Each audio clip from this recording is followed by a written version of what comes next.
किसान भाइयों नमस्कार। मैं सत्यसेन पाटिल, सीनियर एग्रोनॉमिस्ट, जियो प्लेटफॉर्म्स लिमिटेड।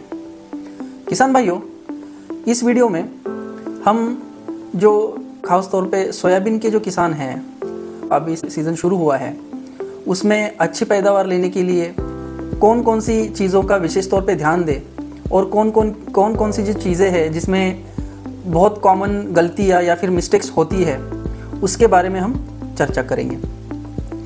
तो सबसे पहले कोई भी फसल लेने से पहले किसान को ये सुनिश्चित करना चाहिए कि उसके पास जो आने वाला सीज़न है उसके लिए कुछ एक टारगेट यील्ड हो।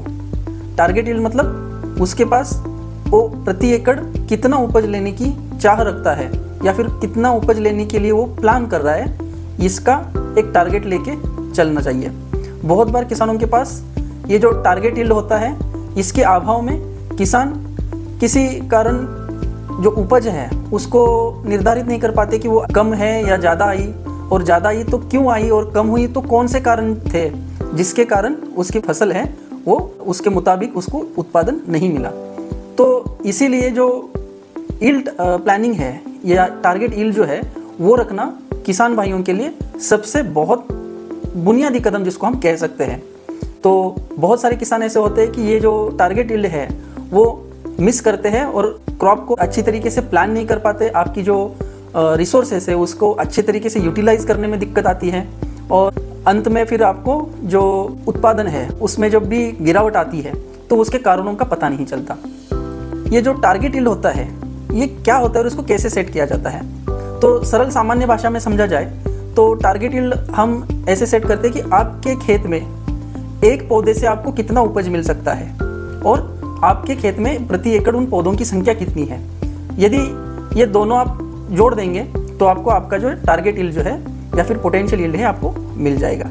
अभी मैं उदाहरण के तौर पे बताता हूँ कि मान लीजिए मेरे खेत में सोयाबीन के 1.5 लाख पौधे हैं और एक पौधे से मुझे 10 ग्राम का जो उत्पादन है वो मिलता है, तो मैं कुल जो है वो 15 क्विंटल उत्पादन प्रति एकड़ ले सकता हूँ यदि मेरा प्लानिंग ऐसा है तो।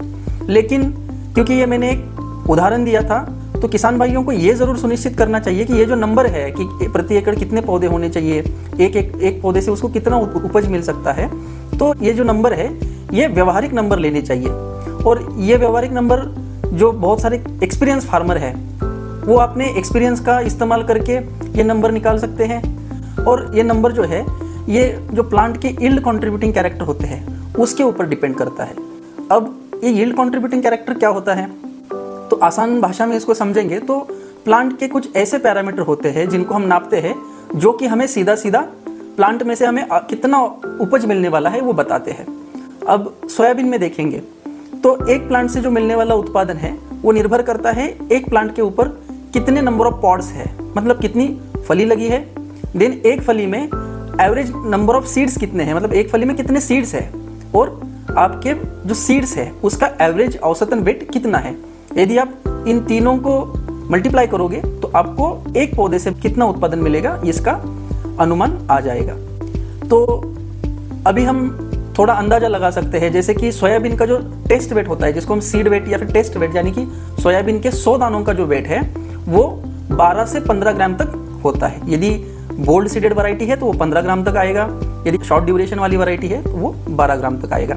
अब मैं आपको ये टारगेट यील्ड कैसे सेट करना है खासतौर पे सोयाबीन क्रॉप में, ये आपको एक उदाहरण से यहाँ पे बताता हूँ। जैसे कि मान लीजिए सोयाबीन में जैसे आपको पता है कि बहुत अलग अलग वैरायटीज़ जो है वो बहुत अलग अलग ड्यूरेशन की आती है। मतलब कोई वैरायटी है जो लॉन्ग ड्यूरेशन की होती है जो 120 दिन से भी ज़्यादा चलती है, कुछ वैरायटी जो होती है वो 100 दिन के करीब पकती है, उनको हम मिड ड्यूरेशन वाली वैरायटी मानते हैं, और जो वैरायटी 90 दिन के अंदर पकती है उनको हम शॉर्ट ड्यूरेशन वाली वैरायटी कहते हैं। अब जैसे कि ये जो लॉन्ग ड्यूरेशन वाली वैरायटी है, जैसे साउथ महाराष्ट्र का जो बेल्ट है वहाँ पे जो वैरायटीज़ है ये थोड़ा लॉन्ग ड्यूरेशन वाली वैरायटीज़ यूज़ करते हैं, और जहाँ पे मानसून छोटा होता है, छोटे काल के लिए होता है, वहाँ पे हम शॉर्ट ड्यूरेशन वैरायटीज़ लगाते हैं। तो अभी मैं एक एग्जांपल देता हूँ। जैसे कि आप कोई लॉन्ग ड्यूरेशन वैरायटी लेते हैं और वो उसका जो बुआई है वो 45 बाई 7.5 सेंटीमीटर पे करते हैं, तो औसतन आपके जो खेत में है वो लगभग 1,16,000 के करीब पौधे आएंगे। अब मान लेते हैं कि आपका जो आपने बुआई के लिए सीड यूज़ किया था उसका टेस्ट वेट 14 ग्राम है तो इसके मुताबिक आपको बुआई के लिए 16 किलो सीड लगेंगे जो वायबल सीड्स होते हैं। अब आप इसमें जर्मिनेशन परसेंटेज के हिसाब से आप उसको बढ़ाना है, तो 16 किलो वायबल सीड्स लगेंगे। और औसतन यदि आप पकड़ते हैं कि 45 फली आपको मिलती है एक प्लांट से और 3 जो है एवरेज सीड्स होते हैं एक पॉड में, तो आपके पास एक प्लांट पे 135 सीड बनेंगे। तो जिसका वेट यदि 14 ग्राम टेस्ट वेट के हिसाब से देखेंगे तो लगभग 18.90 ग्राम का जो है वो आपको उपज मिलेगा एक प्लांट से। और आपके पास है 1,16,000 करीब के प्लांट प्रति एकड़, तो आपका जो पोटेंशियल बनता है यील्ड का वो बनता है लगभग 21.95 क्विंटल प्रति एकड़, मतलब लगभग 22 क्विंटल का आपका जो पोटेंशियल बनता है। अब बहुत बार ऐसा होता है कि ये तो आपने थ्योरेटिकल कैलकुलेट किया, बट जब हम प्रैक्टिकल करते हैं तो जो आपकी टेस्ट वेट है, द नंबर ऑफ पॉड्स पर प्लांट है या फिर एवरेज नंबर ऑफ सीड्स पर पॉड है, इसमें डेविएशन आता है। यदि ये डेविएशन आप जितना अनसाइंटिफिक वे में आपका फार्म मैनेजमेंट डिसीजन लेंगे वो आपका उतना आप यील्ड से दूर जाओगे, उतनी उपज में आपकी कमी आएगी। फिर भी यदि हम ऐसा पकड़ते हैं कि 25% हम हमारे यील्ड टारगेट से, पोटेंशियल यील्ड टारगेट से चूक गए, तो भी हम आसानी से 16 साढ़े 16 क्विंटल का जो है यील्ड एकड़ में ले सकते हैं। इसके बाद दूसरा हम प्लान करेंगे, यदि कोई फार्मर जो है मिड ड्यूरेशन की वैरायटी लेता है और यदि वो 30x10 सेंटीमीटर पे प्लांट करता है तो उसको लगभग उसके एक एकड़ के खेत में 1,30,000 के करीब जो है वो पौधे आएंगे। और उसको जो बुआई के लिए जो सीड लगने वाला है, यदि वो टेस्ट वेट यदि उसका 13 ग्राम पकड़ते हैं तो लगभग 17 किलो जो सीड है, जो लिवेबल सीड है, कन्फ्यूजन ना करिए कि ये जो सीड है इसमें आपको जर्मिनेशन के हिसाब से आपको फाइनल क्वांटिटी निकालना है। तो ये 17 किलो जो लिवेबल सीड्स है। और आपको यदि एक जो पौधा है उस पर आपको 35 फलियां मिलती है और एवरेज 3 जो सीड्स है वो सीड एक पॉड में है, तो लगभग 105 सीड जो है वो आपको एक पौधे से मिलेंगे। और जो एक पौधे से आपको उत्पादन मिलने वाला है वो लगभग 13.65 ग्राम्स। और इसके हिसाब से आपका जो पोटेंशियल यील्ड बनता है वो लगभग 17.84 या फिर 17.84 क्विंटल प्रति एकड़ का। और 25% भी हम उसको एरर पकड़ते हैं तो लगभग 13 साढ़े 13 क्विंटल का अपना जो है टारगेट, प्रैक्टिकल यील्ड टारगेट जो है वो बनता है। उसी तरह से शॉर्ट ड्यूरेशन में देखेंगे तो स्पेसिंग हम लेंगे 30x5 सेंटीमीटर। प्लांट पॉपुलेशन आएगा अपना 2,61,000 के करीब। जो टेस्ट वेट है वो 12 ग्राम का रहेगा। सीड रेट आएगा इसके हिसाब से, जो वायबल सीड रेट होगा वो 31 किलो होगा। नंबर ऑफ फलियां है जो है वो 25 होगी और एवरेज सीड्स जो होंगे वो 2 होंगे, तो हमें नंबर ऑफ सीड्स पर प्लांट 50 मिलेंगे और एक प्लांट से हमें 6 ग्राम की जो है वो उपज मिलेगी। तो इसके हिसाब से हमारा जो पोटेंशियल यील्ड बनता है वो 15.68 मतलब 15.68 क्विंटल का बनता है। और यदि 25% हम एरर पकड़ते हैं तो लगभग ये 12.76 क्विंटल प्रति एकड़ का जो है वो प्रैक्टिकल यील्ड टारगेट हम ले सकते हैं। तो ये जो प्लानिंग हमने की इसमें आपको एक बात ध्यान में आई होगी कि जो यील्ड है किसी भी फसल का या फिर सोयाबीन का विशेष तौर पे जो यील्ड है ये 3 चीज़ों पे निर्भर करता है। जो पहला है कि आपका जो एक पौधे पे कितनी फलियां हैं, दूसरा है तो एक फली में औसतन जो दानों की संख्या है वो क्या है, और तीसरा है कि वो जो दाने हैं उनका औसतन वजन क्या है। तो इससे आपको जो एवरेज यील्ड पर प्लांट मिलने वाला है ये डिफाइन होता है। तो ये 3 पैरामीटर्स होते हैं जिनको हम यील्ड कंट्रीब्यूटिंग कैरेक्टर कहते हैं। और इसके साथ में जो चौथा है जो हमारा पर एकड़ जो है वो निर्धारित करता है यील्ड, वो होता है कि नंबर ऑफ प्लांट पॉपुलेशन जो है वो अपनी एकड़ में कितनी है। तो कुल मिला के ऐसे 4 पैरामीटर्स हैं जिसके ऊपर अपनी यील्ड जो है वो डिफाइन करती है। अब जैसे कि आप स्क्रीन पे देख रहे हैं कि यदि हम देखते हैं कि जो अपने यील्ड कंट्रीब्यूटिंग कैरेक्टर्स है इन पे कौन कौन सी चीज़ों का असर पड़ता है, मतलब कौन से फैक्टर्स हैं जो ये यील्ड को प्रभावित करते हैं।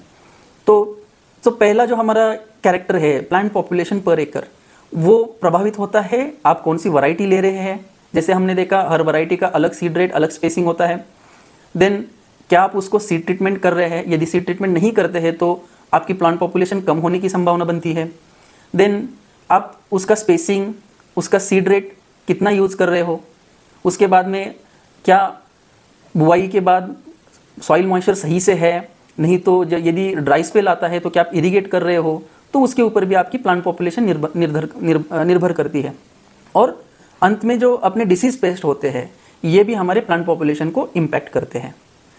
इसके अलावा जो हमारा एवरेज पर प्लांट जो है कि नंबर ऑफ सीड्स पर प्लांट है, ये डिपेंड करता है कि आपका जो इरिगेशन किस हिसाब से हो रहा है, आप न्यूट्रिएंट मैनेजमेंट आपका सही से हो रहा है या नहीं हो रहा है, वीड मैनेजमेंट आप कैसे कर रहे हो, आपका डिसीज पेस्ट मैनेजमेंट कैसा है, और जो आपकी वैरायटी है वो वैरायटी कौन सी है, और आपके एरिया का जो वेदर है वो भी, जो नंबर ऑफ सीड्स पर प्लांट है, ये जो कैरेक्टर्स है इनको इम्पैक्ट करता है। और जो तीसरा जो हमारा यील्ड कंट्रीब्यूटिंग कैरेक्टर है, जिसको हम सीड वेट मानते हैं, जिसको हम टेस्ट वेट भी कहते हैं, 100 दानों का जो वेट है, वो अगेन आपका वही निर्भर करता है इरिगेशन कैसे है, न्यूट्रिएंट कैसे है, weed management, disease pest management, weather management and variety. तो आपने ये नोटिस किया होगा कि जो न्यूट्रिएंट मैनेजमेंट है वो आपके नंबर ऑफ सीड्स पर प्लांट, सीड वेट दोनों को भी प्रभावित करता है। तो ऐसे जो यदि हम जैसे यूनिक फैक्टर्स जो है वो निकालते हैं, जो आपको ब्लू कलर में दिखाई दे रहे हैं, तो ऐसे टोटल 8 यूनिक फैक्टर्स है, वो आपको सही से मैनेज करना है। यदि आपको सही अच्छी उपज लेनी है, आपके टारगेट यील्ड के हिसाब से आपको यील्ड लेनी है, तो आपको ये 8 पैरामीटर्स को सही से मैनेज करना है। तो सबसे इंपॉर्टेंट चीज़ है कि जो किसान एक्सपीरियंस है और जिनके उत्पादन में कमी है, उनको अपने लगता है कि उनका उत्पादन कम आ रहा है, तो सबसे पहले ये सुनिश्चित करें कि वो इन 7 पैरामीटर में उनका करंट प्रैक्टिस क्या है, और उसके आगे वो जो ये चीज़ है उसको किस तरह से उसको बेटर तरीके से कर सकते हैं, मतलब वो चीज़ करने की आइडियल साइंटिफिक वे मेथड क्या है। और यदि उनको ये लगता है कि उनकी जो करंट मेथड है वो साइंटिफिक मेथड से गलत है, तो उस चीज़ पे उनको काम करना चाहिए।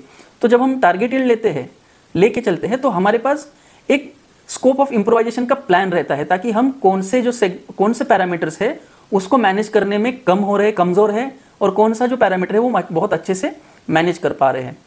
तो किसान भाई, अच्छे यील्ड के लिए सबसे पहले जो है टारगेट यील्ड रखना, एक मन में अधिकतम उपज का जो लक्ष्य है वो रखना बहुत ही इम्पॉर्टेंट है, जो कि आपको हमेशा क्रॉपिंग पीरियड में गाइड करता रहेगा कि कैसे आप क्रॉप को ग्रो करना चाह रहे हो, आपको आपका यील्ड कैसे डिराइव होने वाला है। और यदि एट द एंड यदि आपका यील्ड जो है वो आपके टारगेट के हिसाब से आता है, तो आपको एक अच्छे से सीख मिलती है कि किस तरह से आपको क्रॉप को नियोजित करना है। और यदि कमी भी आती है, मान लीजिए कमी भी आती है, तो आपको जो यील्ड आया है वो उसके कम आने के जो कारण हैं वो भी आप सही से ढूंढ सकते हो, और फिर अगली बार उसके ऊपर अच्छे से काम करके नई उपज ले सकते हैं। तो उम्मीद है कि आपको ये वीडियो पसंद आया होगा। धन्यवाद।